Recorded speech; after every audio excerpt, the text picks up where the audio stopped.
This video is going to be different than my normal content. There's going to be a lot of guesswork and estimations based on patterns I have noticed studying automotive data for years. This is not investment advice and should not be taken as such.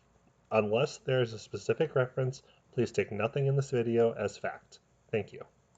These numbers are so much worse than you think.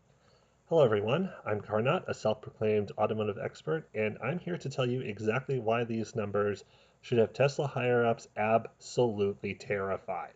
Seriously, if they are not having weekly or possibly even daily high-level meetings about this, they are not reacting strongly enough. I will admit this claim is not based on my normal references for information. It's basically a lot of info I picked up following the automotive industry for years. So if you don't believe me or are skeptical, that's more than fair, but I will continue to outline my claim. So why are these numbers so bad? It's still an uptick in deliveries relative to last quarter, and analysts don't seem to be freaking out, so what's the problem? To explain that, I first need to talk about one of the methods Toyota and Honda used to take over the American sedan market. This might come as a surprise to a lot of people watching this video, but Honda and Toyota weren't always the juggernauts that were so effective at capturing sedan sales that the Detroit Big Three have actually given up trying to compete with them in the compact and mid-size sedan market. So how did they do it? Well, in addition to making cars that are reliable, they also, voluntarily or otherwise, introduced the 5-year production cycle. What is the 5-year production cycle?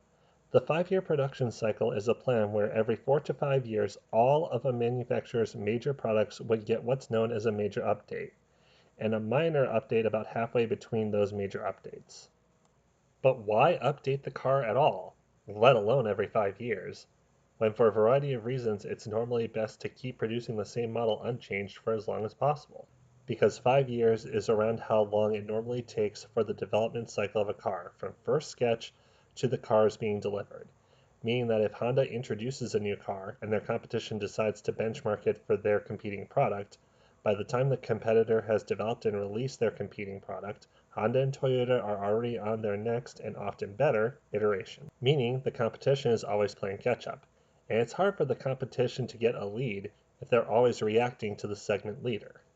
Also, sales tend to be binary. Most people can only afford one car in a particular segment.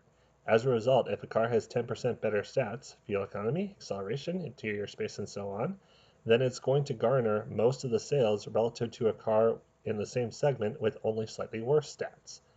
Now that statement isn't 100% true due to a variety of other factors such as customer brand loyalty, customers having random deal breakers, and so on, but the market moves mostly to follow that rule.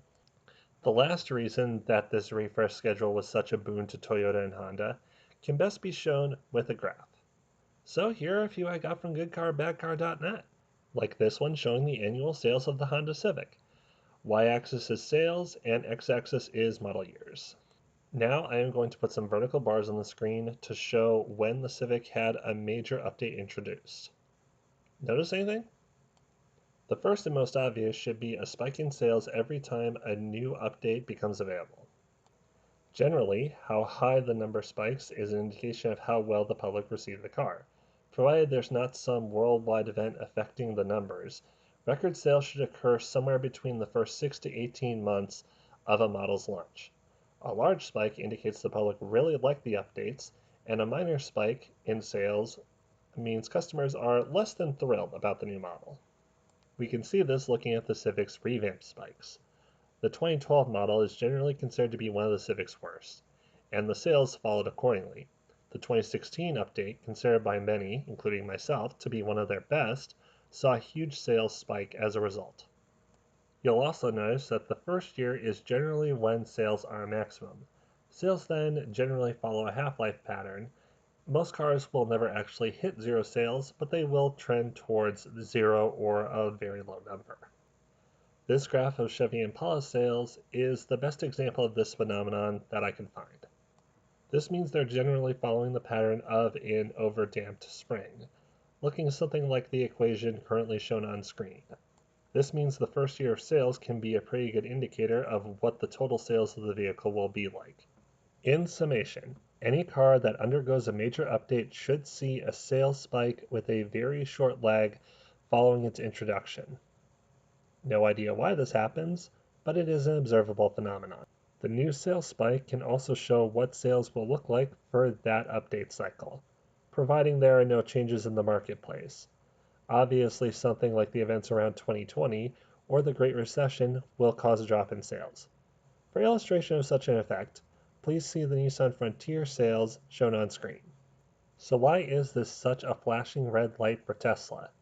To answer that, we first need to find the unaltered version of their sales for the Model 3 and Y for comparison. Normally, this would be as easy as looking back at previous sales numbers and finding the part in the graph where the numbers are highest and using that information to fill out the characteristics of the equation. However, there was this little event in 2020 that's going to make that hard. Couple that with Tesla's pricing games, and pretty much everything up to late 2023 is basically useless. The good news is, those games stopped right before the end of 2023, which should allow us to get 2 points of clean-ish data to work with. Not ideal, but we'll work with it. Those points are the sales from Q4 2023 and the sales from Q1 of 2024. Determining where those sales would fall in time is a bit trickier. It would be unlikely that these sales would represent the potential peak sales under the current conditions, and assuming we are too close to a steady state sales solution would grossly overrepresent its former peak. Taking that into account, I guessed roughly 3 quarters after introduction for the first number and a full year for the second number, as it is the most conservative possible estimate. As for fitting an equation to those values, I will admit I tried and failed to find a general solution where the numbers can just be plugged in to determine what the curve should look like. So instead, I used a graphical method, just moving estimates around until the curve, more or less, contained those points. It's not exactly something that would be approved in a calc class, but still a valid method for finding a solution. The resulting equation is on screen. The differences are around 1% of the known points, so it's probably about as good of a guess as we are going to get. What the equation tells us is that the Model 3 and Y had a maximum sales potential of a little over 500,000 units a quarter, and sales would drop to zero in about 2.5 years. So I guess Elon really owes COVID a thank you, which is a disgusting thought. As an aside, you can see that the equation does allow sales to go negative. However, negative sales aren't really a thing that is possible, but this does help indicate the maximum life expectancy of an update cycle at around that time frame. Given that this product set is Tesla at this point, zero sales would also indicate a close to zero chance of keeping the doors open. Now we finally get to why the sales numbers for Tesla are so bad. Taking the same process and assuming that the current sales are roughly 2 quarters past the production start gives us this equation. It also gives us this graph. This one tells us that the product has the same maximum product life of around 2.5 years, now around 2 years in real time, and a maximum potential quarter sales of a little more than 400,000 units. Meaning, before we even factor in development and registration costs of the revamp, the company bought itself maybe 6 more months of time. Factor in the new model development and research vacation costs per potential new sale, and I doubt they saved any real time at all. It also means the simple act of applying the Model 3 changes to the Model Y will most likely produce a similar change, buying the company almost no time before it seriously starts to struggle to keep the lights on.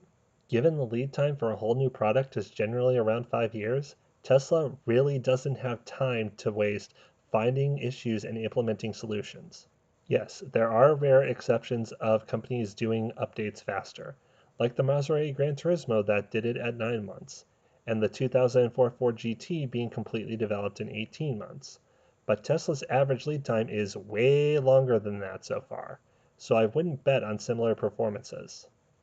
So Tesla needs to be doing an autopsy on the Model 3 Highland launch immediately, and possibly rushing out another update, similar to what happened when the Honda Civic flopped in 2012 and they rushed out an update in 2013 with minor tweaks to address some issues, where they could. If they do not start now, by the time the sales begin to dry up, Tesla will have no funds for development and no time to design or produce the car. Needless to say, having a robust staff to deal with this issue would also be great, but evidently that ship has long sailed. The Cybertruck, Semi, Model S, and Model X will not save the company. Tesla lives and dies by the Model 3 and Model Y sales. If they flatline, the company's EKG will follow shortly behind it. Now, for how exactly I would suggest addressing this issue. Looking at the short term and using some historical examples, I would suggest that Tesla should...